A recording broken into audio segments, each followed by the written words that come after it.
আসসালামু আলাইকুম আঙ্কেল, ভালো আছেন বাবা? একটু উঠবেন, আপনার সাথে কথা বলতাম ভালো মন তো। আল্লাহ বাবা, আপনার ঠ্যাং কাটাকে জন্মগত না কোনো দুর্ঘটনায় কেটে গেছে? জন্ম জন্মগত না? আপনার বাবা? আমার ফ্যামিলি তো বাবা কেউ নাই, কেউ নাই, মা আছে। শুধু মা আছে, মানে আর ফ্যামিলি মেম্বার নাই? কেউ নাই।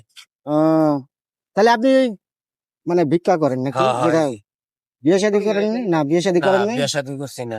করছেন না? না, মা আছে। মা আছে। হ্যাঁ। খাওয়া দাওয়া করছেন? না বাজাও, কাম করে পরে খাম, চায়া পয়সা তুললে পরে দিয়ে খাম। কত টাকা পাইছেন? এই এই কয় টাকায় পাইছেন? এই কয়টি আর 50 টাকা না আছে বাবা। 50 টাকা না? দেয় না বাজার, মানুষ তো প্রচুর দেয় না। মানুষ দেয় না? না, আপনি গরিব অসহায় মানুষ, আপনার তো একটা ঠ্যাং নাই। না বাজার, বিসমিল্লাহ, যাই হোক, আমাকে জন্য দোয়া করবে না? আল্লাহ আল্লাহ যে আল্লাহর মনে আশা পূরণ করে আল্লাহ মাফ করে দেন। আমিন। আসসালামু আলাইকুম দর্শক, আশা করি আপনারা সবাই ভালো আছেন। দেখেন, এক প্রতিবন্ধী মানুষ মানুষ কয় টাকা পাইছে, এই কয় টাকাতে তার কি সংসার চলে?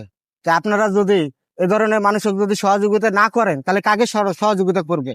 আশা করি আপনারা কথা আমার বুঝতে পারছেন। গরিব দুঃখী মানুষ দেখলে যতটুকু পারেন ততটুকু সহযোগিতা করবেন। আসসালামু আলাইকুম।